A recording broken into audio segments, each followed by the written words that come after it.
It is late summer, in the year 732 AD, amidst an Islamic conquest. And the mighty Arab army crosses the Pyrenees with the goal of conquering the lands of the Frankish kingdom. They're burning everything in their path, spreading fear throughout Christian Europe. Suddenly, between the cities of Poitiers and Tours, the Arab invasion forces encounter the battle-hardened army of Duke Charles. He knows he is the only one who can stop the invasion and save both his kingdom and Europe. It is the beginning of the 8th century. The Umayyad Caliphate is expanding its influence over Asia Minor and North Africa, fulfilling the will of the Holy Prophet. The next logical step is to spread their new religion into Europe. There are 2 land routes for the invasion: the Bosporus Strait in the east and the Strait of Gibraltar in the west. Unfortunately for the Arabs, Asia Minor is under Byzantine control, which remains strong despite internal and external issues. Both powers have been fighting each other for centuries in epic battles, but in this narrative, we focus on the western route into Europe.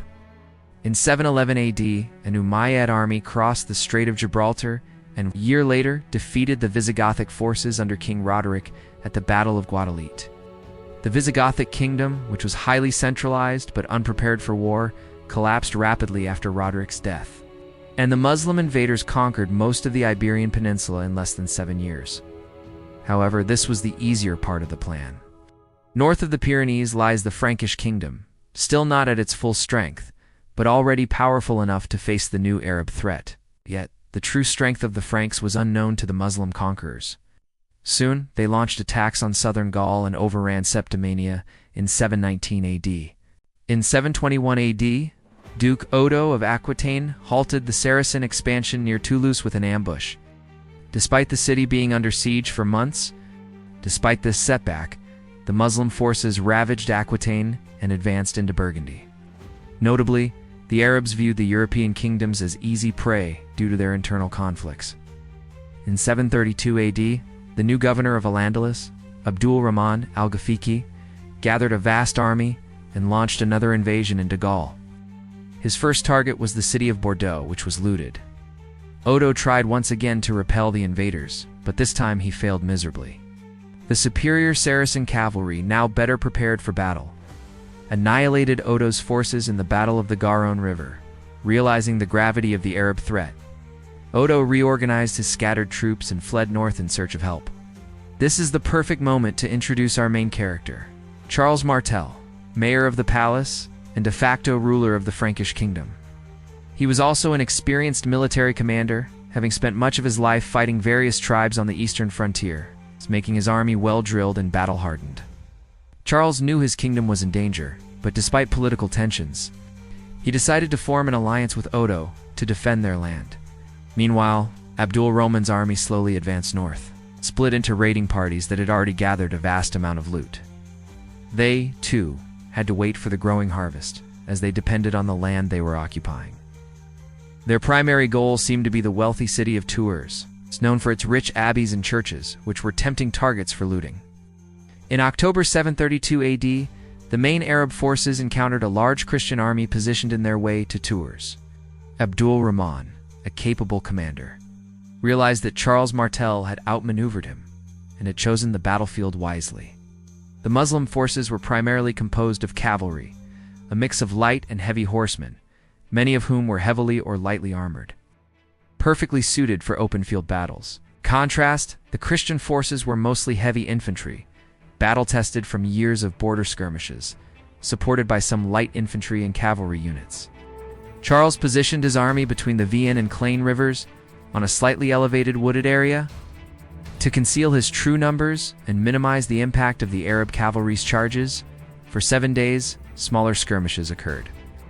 Charles held his defensive position, knowing that this was his only hope of victory. On the other hand, Abdul Rahman waited for the rest of his forces to arrive and was reluctant to attack the Franks head-on, as he had not seen many of their forces. His caution was also due to poor Muslim reconnaissance. He did not know much about the Franks and probably had little information on Charles. On the other hand, Charles was fully aware of the strengths and weaknesses of the Arabs. The battle finally began on the 7th day. As the approaching winter forced the lightly clad Arabs to act, their clothing ill-suited for the cold European winter, Abdul Rahman relied on the numerical superiority of his cavalry and repeatedly ordered charging attacks to break through Charles' lines. But the tightly packed Frankish infantry held firm against every charge. It was one of the rare instances in medieval warfare where infantry withstood cavalry charges. But Charles' soldiers were highly motivated and disciplined, as they trusted in their commander's capabilities. A medieval chronicle describes, and in the force of the battle, the men of the north stood like an immovable sea. They stood firm, shoulder to shoulder, forming a wall of ice. And with mighty sword strikes, they struck the Arabs down. Despite the Franks' brave resistance, after numerous charges, some of Abdul Rahman's units managed to break through the Frankish lines. Here and there, aiming to reach Charles' position, but the Franks quickly pushed them back using their second line of troops. The battle was still ongoing when Duke Odo led a daring ambush behind enemy lines with a small cavalry unit. They ravaged the Muslim camp, freed prisoners, looted, and, more importantly, diverted parts of the enemy forces.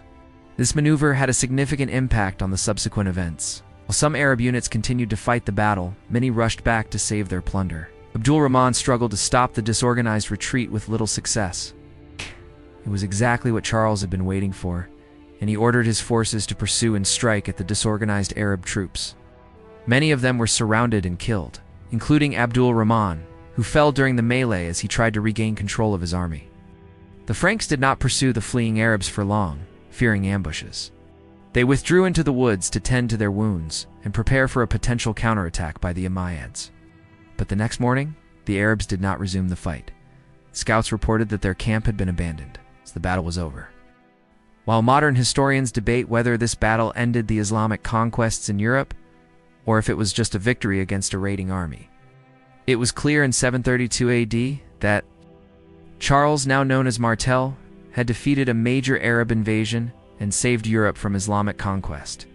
This victory secured him everlasting fame and respect, and it greatly helped lay the foundations for his later Carolingian Empire, marking a historic turning point.